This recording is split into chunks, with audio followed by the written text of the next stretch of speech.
Hello everybody, Tom Coyle, and welcome to the cave.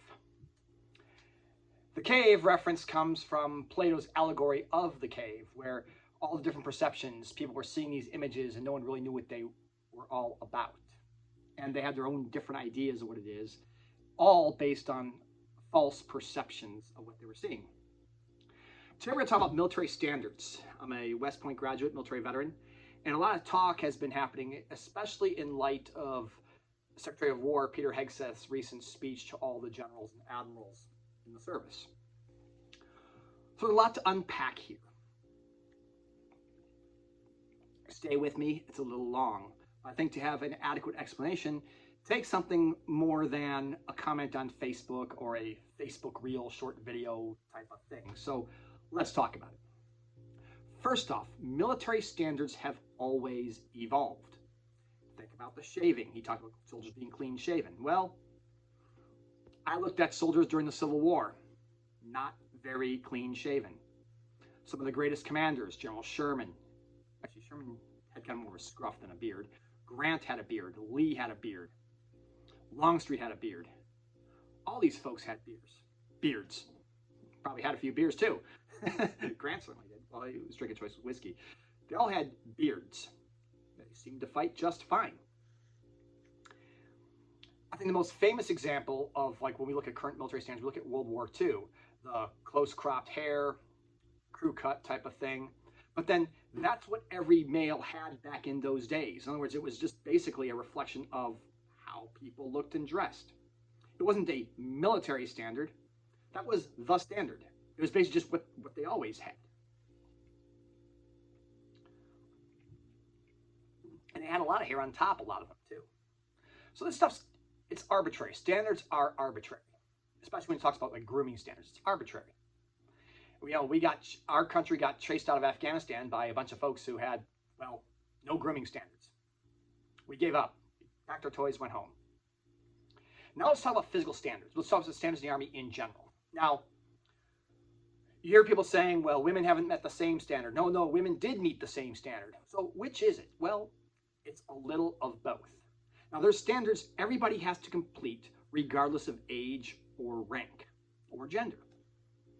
Rifle qualification. In the Army, unless it's changed since I've been in, it's been a while, to qualify on your weapon, you had to hit 23 out of 40 targets. That was just to qualify. To get sharpshooter, I think it was like 27 to 35, somewhere in there was sharpshooter. And an expert was 36 out of 40 or better. So regardless of who you are, those are the standards you had to meet those certain gates of qualification. If you went to air assault school or some other similar school, 12-mile road march in 3 hours, that was the standard you had to make regardless of who you were. Throwing the grenade at basic training, you had to throw it a certain distance. Either you did or you didn't. So those are standards across the board. Then there's physical standards. Now, physical standards have always varied for age, gender, and what we'll go into later here is a case for MOS specific standards instead of a one standard for everybody. So just to keep things simple, I'm going to reference the old APFT. When I was cadet West Point, you had to get a 290 or above to get the PT patch. There's a little patch you got to put in your PT uniform. And that lasted through my first year of commissioning. Then in 1998, or thereabouts, they changed it. That 270 was the new standard. Now, a lot of us were like, why? And we made jokes like, oh, because not enough people were wearing the PT patch. Like, okay, is a badge supposed to be something everybody wears, or is it something we give by exception? Now, I don't know exactly why they went from 290 to 270, but to get the 290, as an 18 to 24-year-old male, you had to do 11:57 on a 2-mile run, 82 push-ups, and 80 sit-ups. Those are the standards you had to meet. Or very close. It was 80-something push-ups, 80-something sit-ups, and 11:57 for the 2-mile run. That was 290. Now, for the females, they didn't have to do the same standards to get the 290. And obviously, if you moved out at different age brackets, you didn't have to meet the same standard to make it a 290. Like, basically, A general doing the PT test would have a quote unquote easier standard than the 18 to 24-year-old. Then, in addition to moving to standard 270, we reduced the standards. No longer was the 18 and 24-year-old male focusing on the male scores. That was not the highest standard of physical performance. Now, why did the Army change? The Army changed because of the reality that the kids today that we were recruiting didn't have the same physical, they were not as physically fit as generations past. So they made some adjustments to the standard. So the most difficult standard then was the 27 or 26 to 30 something. They became the higher standard to get that. And then, so 270 on the PT test, the new standard for the PT patch, just like 290. The one thing both those things have in common is you could have a group of population of soldiers, each with 290, but somebody had to meet a higher standard to get that. For example, a male in the highest standard age bracket versus a male general or a female soldier. But a female soldier in peak age bracket had to get a higher score to get a 290 than, say, a male colonel or a general. So we made variances to physical standards. Now, when I was in the Army, women could not be in combat arms roles. So maybe that made sense. Now, I had a soldier who could max the PT test. I was an artillery officer, but he couldn't actually pick up a 105 millimeter round and throw it in a tube. That was required for his job. So what I did, I started doing segmented PT. What's segmented PT? Well, normally the military unit has like your battery, your company, you do a PT, everyone does it together. I hated that because people needed to work on different things. Now there was section PT or squad PT where your squad leader or section leader, typically an E5 sergeant or E6 sergeant, would lead PT of their section. I went a different route where I had segmented PT. Okay, all of you need some upper body strength. You're going with this sergeant right here, and you guys you're going to the gym. Regardless of what squad or section you're in, you're going with this sergeant. Some of you, your strength is good, but you need some endurance. So you're going to be doing some aerobic exercises with this sergeant over here. And that's kind of how I ran PT. And I think that's something the Army should approach on that.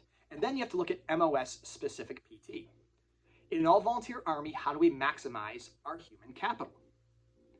Now, the soldier who couldn't lift a 105 millimeter round, we did get him into shape to able to do that, where he was actually slugging those things in relatively easily. In fact, he could carry two. By the time we were done with him, he can carry one round each arm. But let's just say he couldn't do that. Was there something else he could contribute to in the Army that didn't require that level of strength? And yes, there's lots of jobs he could have done. So we have to think about that too, and it's okay to have MOS-specific standards. So especially if we start thinking about integrated units in terms of male and female into combat arms units, this is, I think, where the MOS-specific standard comes into play, because there are women who can meet those standards, no question. Even special forces have had to change standards. Special forces in Army parlance is the Green Berets, special forces. Not to be confused with Special Operations Forces, which is more of an all-encompassing term of like Navy SEALs, Army Rangers, Special Forces, etc. So, Special Forces selection course, pre-9/11, one of the things they had was Team Week. It was the last week, and you had all these different team exercises, very physical, and they had a lot of injuries. And Special Forces looked around and said, you know, we're losing a lot of good people who we think are the right fit for Special Forces to go on to the Special Forces qualification course. We need to figure out a way to reduce injuries. And by the way, again, pre-9/11, Special Forces was seen as a career killer. That wasn't the place you went if you wanted to be a general. So they had a hard time attracting officers in particular. And of course, senior NCOs. Again, it wasn't like they need this talent. So they thought, well, we can't just throw away people who have the right attitude, the right fit. They kind of fit in with the unit, but they just were injured. So let's change it. And they changed it to a more of a land nav-based selection course, not unlike what Delta Force. Delta Force is a heavy land navigation-based selection course. We had when I went through, we had like a team day type of thing just to give a taste of what Team Week used to be, sort of like that old thing, but it was really nothing like the old Team Week. They reduced standards. The colonel, his name escapes me. I remember when I later would go to the qualification course. Now, I didn't finish the qualification course. I got the handshake at once, the thanks for coming off the team speech at one point. But when he made a comment before we started the qualification course, like, I went to all the active duty SF teams and said, if you think this standard is easier, I invite you to come to the course and do it. And not one of the units took him up on that offer to do the new selection course. Was it easier? Was it harder? Well, the fact of the matter is it does showcase that anytime you change something, the reflexive response is we have reduced the standard. But I would argue that they reduced the standard for an important reason. They were just losing people to attrition from injury as opposed to they just couldn't do the job, and maybe we need to rethink that a bit.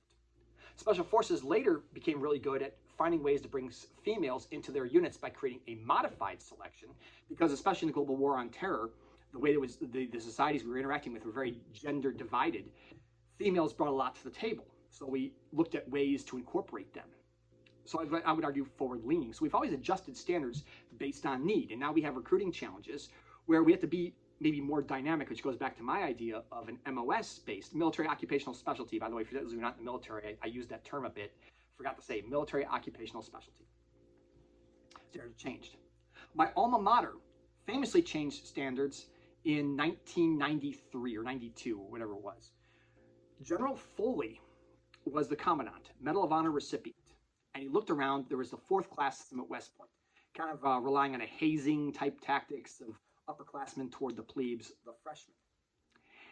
And he looked around and said, you know, what we're not doing is preparing these guys, these cadets, these men and women to be leaders of men in battle, men and women in battle. We're preparing them for that. Like yelling at a plebe and hazing a plebe does not translate into leading a platoon or leading a company or leading a battalion. So we changed it to the Cadet Leadership Development System, CLEDS. When he announced that, the class of 1994 famously booed the commandant. They had just finished their plebe year, and they had gone through the fourth class system. And even when I was there was debate of whether it got easier or harder or whatever it was. I do think the approach did a good job of preparing me to lead soldiers. Because, yeah, no, I don't think, so I think that's a balance. You're always having to do trade-offs, right? Because you can haze the plebes and make it some kind of a suck fest that makes someone persevere with grit and determination, that type of thing. But then does that necessarily translate into leadership by the people who are instituting the hazing? In fact, it's kind of ironic. There's a piece of knowledge we had to memorize as plebes called Schofield's definition of discipline. The soldiers of a free army are not to be, I'm going to butcher this, don't respond to harsh or tyrannical treatment. It is better to impart instruction in such form to inspire them. That's basically it. And I'm sorry for butchering that for all you fellow grads out there. But that was it. And ironically, you'd have to say that while being hazed by the upperclassmen. So but basically, kind of against that stuff. And so the definition of discipline, going back to Hegseth's speech, it's kind of contrary to him saying, like, let's bring back some like physical touching of soldiers type of thing, as if somehow it's better. So the thing is, Army has looked around, always made changes based on what they need, and thinking, hey, we're not preparing these people to lead. And General Foley is certainly somebody with the credentials to say, this is not the way you lead people in the military. So why don't we actually make our curriculum a better thing? And when I got to West Point, it was all about a leadership factory, learning how to lead people. And they would tell us, take a notebook, write down bad examples and good examples of leadership, find your leadership groove, and giving you opportunities to lead. So I thought it was a good system. Is it the best? I don't know. Any human problem, any human created system is going to have its drawbacks. But I think it served its purpose. So the military's always changed things based on reality. All volunteer force, no more conscription. And, again, I talked about the physical fitness thing already. So to wrap this all up for now, this is going on pretty long. The Army has standards. We have changed standards. I'm not going to say reduced standards necessarily, because reduced doesn't necessarily fully encapsulate. We've changed standards based on certain realities. And we've had to react. Now, actually, one last thing I'll talk about this is when I was in the Army, remember the old commercial, the Army versus the Marines. Marines always said, we're looking for a few good men, and had these guys engaging in big battle type of thing. The Army was about, hey, money for college.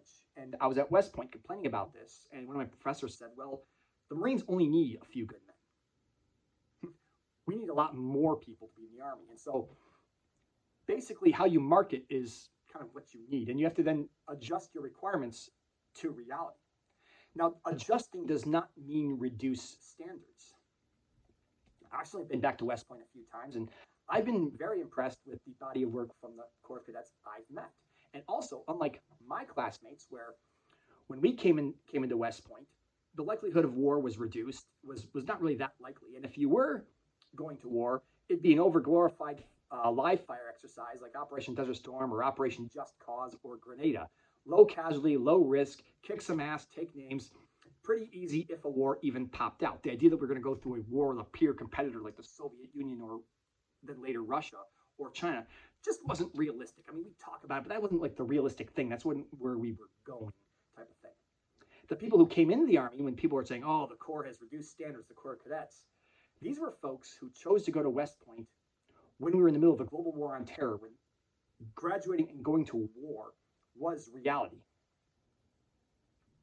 And all these kids who joined the Army and signed up to enlist, there was an actual war going on. Something that my contemporaries didn't have to deal with.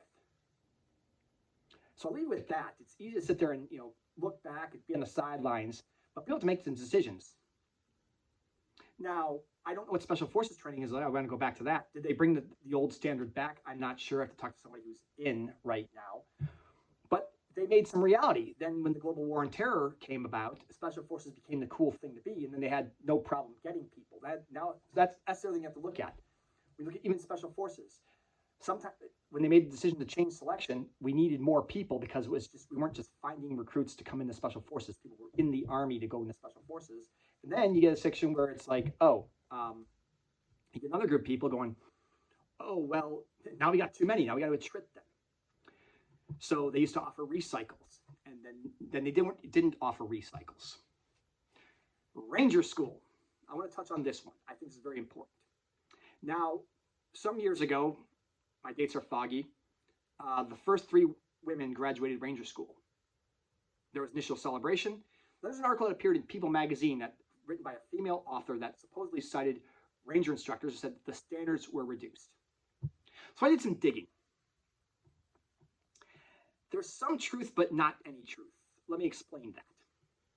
I later found out from a classmate of the chairman of the Joint Chiefs of Staff, and I had the name before I got this video, and I forgot it right now, but he was a classmate of the Army Chief of Staff. And when the women were going through Ranger School, the general spent a lot of time there, and he told this classmate, who then told me, said, I think part of this is coming from the fact that I was there, and everybody knows that, when the general shows up to training, the instructors clean up their language a bit, they do things a little bit easier. It's still not easy, but it's a little different.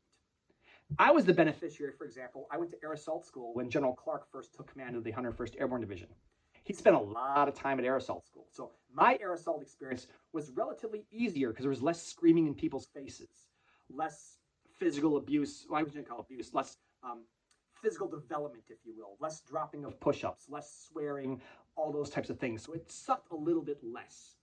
But it wasn't just one person, it was a collective group. So now I'll go back to Ranger School. The general's there. Maybe the RI is not swearing at people. Maybe it just sucks a little bit less. It still sucks. I don't care. The Ranger schools, the Ranger instructors could act like Boy Scouts. And I'll tell you what, it's going to still suck going through mountain phase of Ranger School. Nothing's going to change that. So it's not that the women had a different standard. It's they had the same standard, but everyone in that class maybe had it just a hair easier because the general was there. You see, that's just how it works type of thing. One of my favorite examples to legend, there was it was told by my team leader at West Point. And what happened was they were going through the Bayonet Assault course. The 101st Airborne Division was there. And they were like pissing in the mud pit that they were crawling through and all that kind of thing. And there's this guy going really, really slow. And he raises up his helmet, wipes it off there. And there's an officer's rank on there, an actual commissioned officer. And these privates start like, oh, shit. And then, so everyone that went back after that section had a much easier Bayonet Assault course experience because they weren't screaming as much. So when rank is around, things get relatively easier in terms of the screaming, the shouting, the swearing. Now, first off, you can ask the question, is that even appropriate in the first place? I'll leave that to others to chime in with. But that's what people think, because people think if you're screaming at somebody, yelling at somebody, it's somewhat easier. But I'll also quote Tony Dungy, who I had the pleasure of meeting. He had a hard time getting head coaching jobs because he wasn't a screamer. And one of his exit interviews was, we don't think you can scream at people. And when he was interviewing for Tampa Bay Buccaneers, he said, do any of you perform better because someone screams at you? Well, no. So maybe that's not the way to lead people. And Tony never screamed. Did he won a Super Bowl? Had a ring, and he built up Tampa Bay and eventually got a Super Bowl with the Indianapolis Colts. So we tend to think of screaming and yelling as leadership or making something hard type of thing. I'll let you all debate that. But so that's what was happening there. It wasn't that the actual school had lesser standards. It just didn't suck quite as much as it typically did. And I certainly, like I said, I benefited from that. Many of us, if you've served enough time in the military, you all benefit from that experience, having the general around and made things just a tad easier for you. So that's really what went down. So those ladies, they did everything they had to do to graduate Ranger School, as did everybody else in that class. So now I really will leave you. It's been a long video here, but I think you had to kind of really break this out and explain a lot of things. So over to you for the comments. If it was something I got wrong, talk to me about it. Happy to have that debate. But thank you for sticking around the video. Y'all have a great rest of your day.